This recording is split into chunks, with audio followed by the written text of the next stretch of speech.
guys, Nick and JC, and today what I want to be talking about is the reincarnation cycle and how to stop it. But first off, I want to touch upon a belief system. One of the most common belief systems pertaining to reincarnation, and that is karma. I've been sent back to this earthly domain as a punishment for my sins. Maybe they're being punished because now within this incarnation they're homeless. Or maybe they've been reincarnated as a lizard, or a cow, or even a chicken. This doesn't make much sense, and I'm going to tell you why. When I was a kid, I was under the assumption that everybody thought the same way I did. And I don't mean the same kind of thinking patterns, but if you were to tell me that there were beings outside of this third dimension that didn't judge people, that didn't think that they needed to have sex, they didn't have those urges, they didn't have the urge to eat food because their mindset was so different, they didn't even think about it, I wouldn't have believed you, because I would have found it hard to have imagined a mindset where I wasn't thinking about food or anything that, you know, this society thinks about. And that's because I was stuck at one level of consciousness. I was only able to observe my own consciousness, therefore I automatically assumed that everybody else was thinking like me. The reason why I'm talking about this is because a lot of people think that they're being punished by an external force, as if that external force is watching their lifestyle and is judging their actions. Understand this, anything that is not human will not think like a human, therefore they will not judge your actions, period. Most beings outside of 3D are watching you guys do your thing and are actually enjoying the show, and they want to be a part of this orchestra of life. They don't judge anything, period. Trust me. And I know it's hard to comprehend that. The only way I was able to even fathom or even touch upon how it is that they're thinking within this video is because I've gone through it. Through many altered states of consciousness. I've been where they're at when it comes to my level of awareness being another way. And that is because, you know, when you leave your body, astral projection, and you enter into the higher planes of existence, your mindset literally warps. And it's because of this radical change within your mindset that is what allows you to go up a level into the higher dimensions where you'll see the angels and the spirit guides and so forth. When we grow up from a very early age, we're told no, not to do something otherwise, okay? So an example, don't eat those cookies before your father gets home, otherwise you'll get in trouble, because they're his favorite cookies, right? So we're automatically anticipating the worst. When we're in school, the same thing happens to us. If we don't do our homework, what happens? Well, our teacher says how they're going to call out our parents, so we're anticipating the worst. What's the worst punishment our parents can do to us? But then the next level up, it goes to the headmaster. You're called into the headmaster's office, and then the headmaster says, well, if you keep doing this in school, we're going to have to call your parents. And then they'll come in, most likely, if you're really stubborn and you don't believe that you did anything wrong. And then, of course, you'll get judged that what you did was wrong, and then you'll get in trouble. Classic example. Within my workplace, we're not allowed to cross-contaminate, meaning we can't bring one thing from one ward to another, okay? I didn't know this, and I brought one of the blenders from Ward 9 into Ward 2 to make a smoothie for one of the patients who just had a throat operation. I instinctively believed that I did something good. However, everyone was judging me, saying that my actions were bad and that I did something really, really wrong. I could feel everybody watching for my slight nervousness as they were telling me this, because the manager comes in tomorrow. But I was like, no. Even if I did know that rule, I'd still do it because it felt good. However, most people wouldn't be like that. Most people would be like, holy sh*. Now that way of thinking, always being on high alert, always thinking that you're going to be punished, coupled with the inability to even comprehend other states of being where you just won't feel the need to judge, what happens is that parent, that teacher, that headmaster or mistress becomes replaced by this external deity figure, otherwise known as karma, or some other ancient deity that's watching others and judging others. It could be God within the Christianity scriptures, or some other deity that's supposed to be in charge, who's supposed to know right to wrong. But again, once you get outside of 3D thinking, you realize that everything is actually right and there is no such thing as wrong. Now, if someone like me was to say this to the general public, I would get a lot of resistance in that, because a lot of people who are of a 3D mindset cannot see how something that is bad, a tragedy, somebody dying, maybe somebody getting hit by a car, being put into a coma, some sort of traumatic experience, how can it be for the good? And that is because they cannot see the potential growth of a character who goes through those traumatic experiences. Like when you watch a movie and you watch that character within the movie go through all this hardship, and then that character arc where they become stronger, and then that ending third act when all of a sudden their life is just perfect, everything's going their way, and they possibly win the girl, or maybe the girl wins the guy. Now that's the Western philosophy, because westernized philosophies are often bent out of shape due to these belief systems which really do reflect the way that they were brought up. Now the Eastern philosophers, they got it right from the very get-go. The word karma is a Sanskrit word which means action. Okay? This is really important because it means that even if you think that you're a bad person, or even if you're thinking negative thoughts about somebody else, as long as you don't act, you're in the clear. Now it's very hard not to act, because your thoughts dictate your reality, because they dictate your actions. Say for example, if you see somebody with a lot of friends, that then causes you to realize that you don't have any friends. Now that you're thinking that you are in the lack of friends, you feel sad and upset. That sadness turns into anger, jealousy, and then you start to think negative thoughts about that popular person.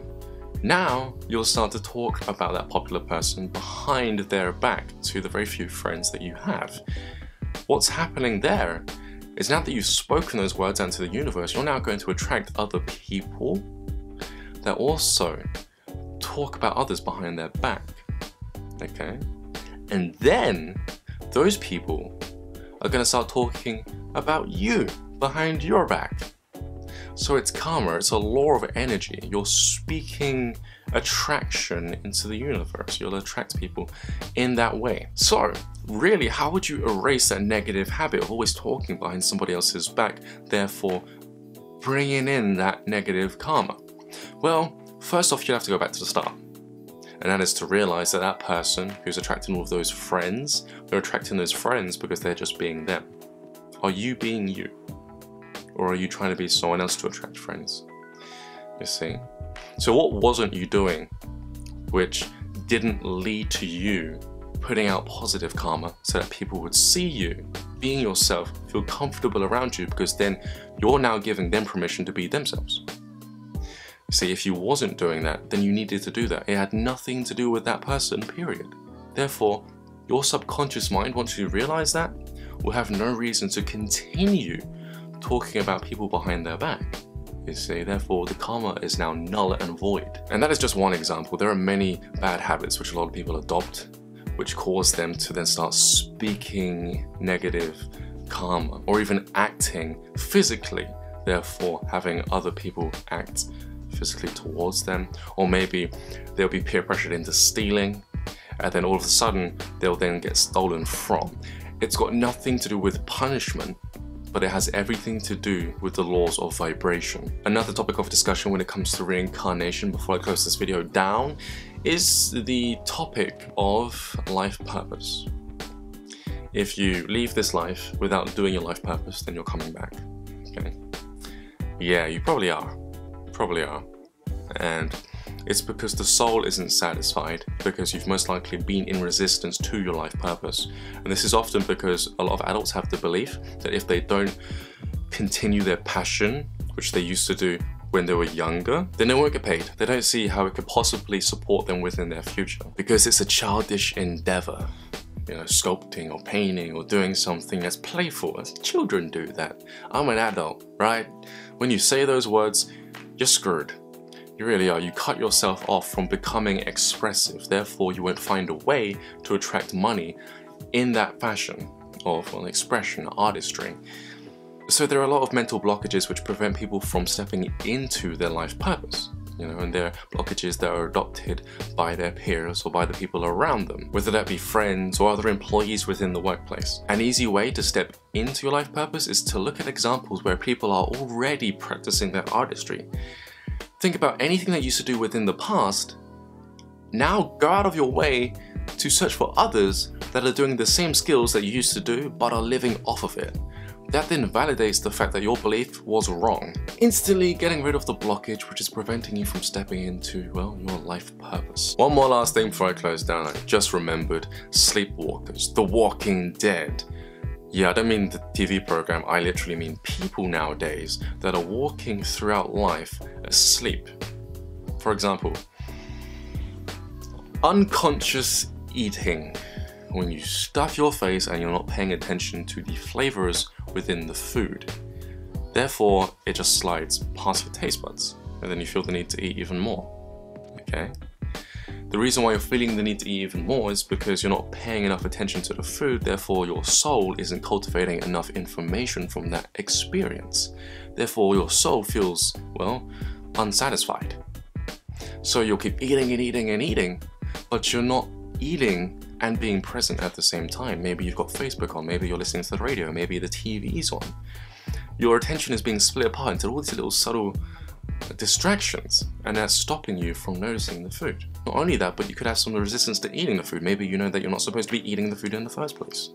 So you're like, this tastes good, but I'm not supposed to be eating it. Therefore, there's a disconnect there.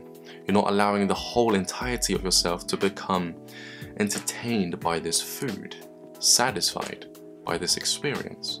When you live through life like this, your soul feels like it's missing out, therefore it's going to feel the urge to incarnate again in order to catch up. It's not just with food, it's with many things. It could be with sex even. If you're constantly inside of your mind thinking about things that you want to do, things that you've seen on pornography sites, rather than paying attention to the act, your soul feels less satisfied. Therefore you're constantly like a sex addict going around having sex with anything with a pulse. And it's the same thing with pornography. Maybe you're watching pornography and you feel uncomfortable. You shouldn't be watching this. Well, a part of you wants to watch it. So really, I'm not saying that you should give in to pornography and all this stuff. What I'm saying is you cannot be in resistance to the thoughts that are coming up with inside your being, okay? If you want to watch porn, you'll watch it. Let every part of your being become attentive to what you're watching. And then very quickly, you'll notice that rather than being split apart, your internal consciousness will shift into a different mode of thinking. Maybe all of a sudden you'll think that, I don't want to watch this, this is off-putting. No part of you will be in resistance to you turning off your phone and never watching it again. And that is the key to stopping yourself from watching that kind of stuff. You need to be whole when it comes to your decision making. Same with food, same with actions, same with talking to people, same when it comes to speaking your truth with people. If you've never had the chance to exercise your truth, when you're being talked down to and you're not speaking up, you should. If you die like that, that's a problem. You're gonna have to reincarnate. Now here's the thing. You never reincarnate because of karma, in the sense that you'll never reincarnate because of past life karma. Now what I mean by that is you won't want to reincarnate to make right on the things that you missed out on within this life. That's not what's happening. It's because of the lack of the attentiveness within your experiences within this reincarnation. That is why you're reincarnating, to live another human experience whereby you could potentially have the additional awareness so that you're actually having a full 3D experience, therefore feeling more alive, feeling more nourished, because your soul's going to be able to attain a much deeper, concentrated amount of information from your life experience. You could come in and enter into a brand new life experience which has nothing to do with your previous incarnation. And I'll get into the reason as to why that is right now. Everything that I've said today is because of your attentiveness to this life. That then brings about a karmic cycle within this life, this life's karma. When it comes to you judging people, when it comes to you feeling pain because you're scanning or observing a situation and you feel the lack of something, that all deals with this life's karma. If you cannot remember similar situations like this within past lives, or let's just put, if you cannot remember any of your past lives, then you're not bringing any of that karma into this life. Therefore, you have no past life karma. Therefore, what you've got to deal with is this experience, which is so much easier. I'm Ryan James Cropper. This is going to be about doing it on, well, karma and reincarnation. Like this video if you've enjoyed, comment below if you've got any suggestions on videos that you want to see within the future on my channel. Subscribe if you want to see those future videos, and I'll speak to you guys pretty soon. Peace.